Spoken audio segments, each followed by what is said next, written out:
Huge bombshell today. Adam Gorney as Lincoln Riley leaving Oklahoma to take over USC. This is about as big of a home run as the Trojans could hit here, right? Absolutely. I mean, this is the dream come true. Dave Aranda would have been a nice pick. Luke Fickell would have been interesting. But this is bringing in maybe the best offensive mind in college football to run your program, and it was completely unexpected. I mean, the USC coaching search was going on for a very long time. There were every name in the book other than John Gruden and Urban Meyer were mentioned. Actually, Urban Meyer was mentioned for it, so you can't even mention him. But Lincoln Riley was a complete surprise. He was asked last Saturday night if he was going to take the LSU job, and he said he's not going to be the next LSU coach. No one followed up with, "Are you going to be at Oklahoma though next year?" And he said, 12 hours later that he was off to Los Angeles. So incredibly interesting. A lot of moving pieces here, but for people who are not Oklahoma fans who follow this for a living, it's a very fun and interesting time. What a heel turn, by the way. I mean, just straight out of the wrestling playbook.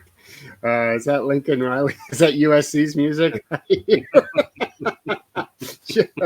just brutal. Now, we know he's done a good job in California, especially if you look at the class of 2023. Malachi Nelson, several offensive weapons. Of course, Raleek Brown in the class of 2022, all from California. Do we expect all of them to follow him eventually and commit to USC? Yeah, I'd be surprised unless Oklahoma hires, the name Cliff Kingsbury has been thrown out there by Adam Schefter or Steve Sarkisian or something ridiculously crazy in terms of an offensive mind. I'd be very surprised if all of those guys didn't end up going, at least reopening their recruitments and looking around, if not going to USC with him. And here's why.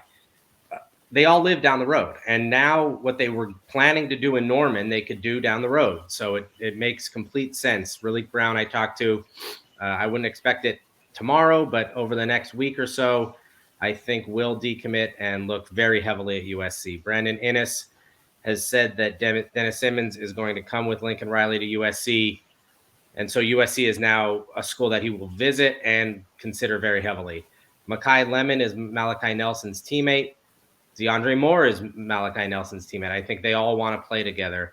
There had been rumors right before Malachi Nelson committed to Oklahoma that he was going to USC until the old staff offered another quarterback in the 2023 class, and it kind of upset him because they were told, the family was told that he was going to be the only quarterback in that class. So it's not like he had, disavowed USC from ever being in his recruitment. So I would think all of that happens. All of it is happening because Lincoln Riley is coming.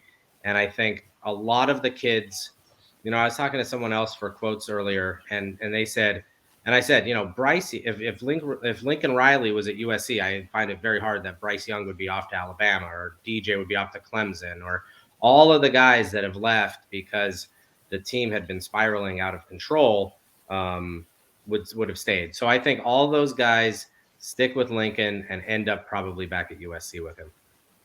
Yeah, I saw some people tweeting, why would he lied to them? Why would they follow him? It's like, this is not the kids know as well as anyone. This is a business. He's right. Now taking a new job. He still wants them. He doesn't. It's not like he's going to ignore them now. He's going to want them to come with him. And as much as people don't want to hear it, a lot of kids commit to coaches because of their vision for how they're going to fit on the field. And the school can be interchanged. And USC is now going to be cool again. Now they will have to play well on the field to back that up, but you have a grace period. We've seen tons of new coaches ride that wave, and I wouldn't be surprised if it's a full court blitz as we head here, even with the class of 2022. Yeah, there are plenty of problems at USC that need fixing. Just from a discipline standpoint, it's certainly not from a talented player standpoint. It's certainly not, I had also read that, Lincoln wasn't entirely thrilled with Oklahoma's move to the SEC. I completely understand that. I mean, that is killer. That is just crushing every week what you have to do in the SEC to win it. Jimbo's getting paid double-digit millions of dollars, and his team's 8-4.